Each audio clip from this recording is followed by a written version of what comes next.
أهلا بيكم في فيديو جديد هنتكلم فيه عن واحدة من أهم وأكبر المشاكل اللي ممكن تواجهنا في حياتنا الزوجية أو العاطفية: الغيرة والشك.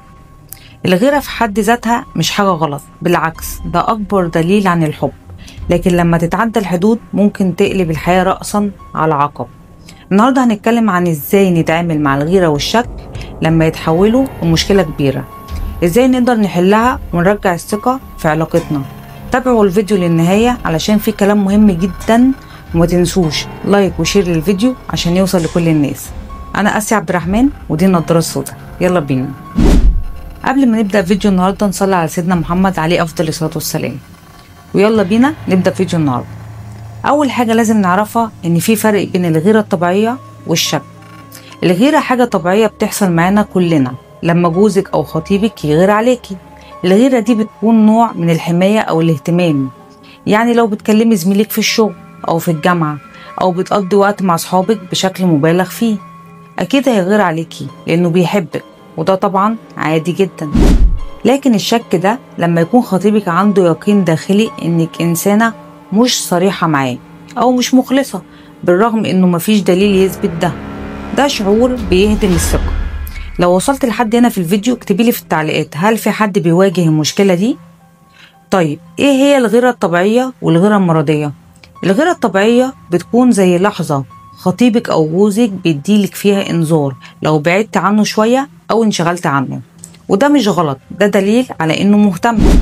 لكن الشك أو الغيرة المرضية لما خطيبك أو جوزك يتابعك بشكل مفرط وتسيطر الغيرة على حياتكم، هنا تبدأ المشاكل. يعني مثلا لو بيدور في الموبايل بتاعك أو بيراقبك، أو قلتيله حاجة، مثلا كنت خارجة مع واحدة صاحبتي يقولك كلميها علشان أتأكد، كده حياتك مليانة شكوك، وده معناه إن الغيرة بقت مرضية. في ناس بتسأل طيب الغيرة المرضية دي بتحصل ليه؟ ده ممكن يكون نتيجة لتجارب سابقة عنده هو، أو إنسان فاقد الأمان، أو ممكن أنت مشغولة عنه مش مهتمة بيه، كل ده بيوصل للغيرة المرضية. طب الغيرة والشك بيأثر على العلاقة بينكم؟ أول حاجة الثقة هي أساس أي علاقة، لما تغيب الثقة تبدأ المشاكل تتراكم، وبدل ما نتعامل مع المشكلة بحكمة كل واحد فينا بيشك في التاني، وبالتالي المشاكل بتزيد. طب إزاي نتعامل مع الغيرة والشك؟ في شوية خطوات ممكن تساعدنا نحل المشكلة دي. أول حاجة لازم توصلي له المعلومة دي. مش غلط إنك تعترف لخطيبتك إنك غيران عليها، بس لازم في الوقت المناسب، وخلي الحوار هادي من غير عصبية. مثلا قولها أنا مش مرتاح لما بتخرجي مع أصحابك كتير، مش مرتاح لما بتلبسي ضيق، مش مرتاح لما بتحطي ميك اب اوفر. تاني حاجة خليكي انتي واثقة في نفسك. الثقة بالنفس بتخليكي مرتاحة طول الوقت، ومش هتحسي بتهديد إنه بيراقبك أو بيدور وراكي، لأنك صح وتصرفاتك صح. تالت حاجة اتفقوا على كل حاجة، لازم يكون في حدود. اتفقوا على ايه التصرفات اللي ممكن تسبب الغيرة او تسبب الشك، وحاولوا تكونوا واضحين مع بعض في الحدود دي.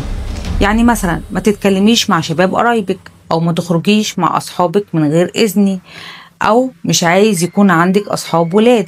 اتفقوا علشان ما تتعبوش بعد كده، هو ده اللي هيبني الثقة بينكم. الثقة حاجة بتتبني مش بتيجي في لحظة. كل ما حاولنا نفهم بعض ونتعامل بصدق وشفافية، كل ما بقى بينا ثقة أكبر. في النهاية الغيرة والشك هما مش نهاية العلاقة، لكن لو أسأتوا التعامل معاهم ممكن يهدوا الثقة والحب. الحل الأساسي هو التفاهم والثقة. لو كل واحد فينا حاول يكون أكتر شفافية وأقل شك، أكيد هنعرف نحافظ على علاقتنا ونقويها. لو حاسين إن الغيرة بدأت تبقى مشكلة، إزاي بتواجهوها؟ كل واحد فيكم عنده رأي وحل مختلف، وانا حابة اسمع آراءكم في التعليقات. ما تنسوش لايك وشير للفيديو علشان يوصل لكل الناس لو حاسين انه ممكن يفيدهم، واتمنى يكون في امل لحل المشكلة. تابعوني عشان نتكلم عن مواضيع تانية مهمة زي دي. وعايزة اقول لكم حاجة، ورا كل نضارة سودا في كلام كتير لسه ما اتقالش. سلام.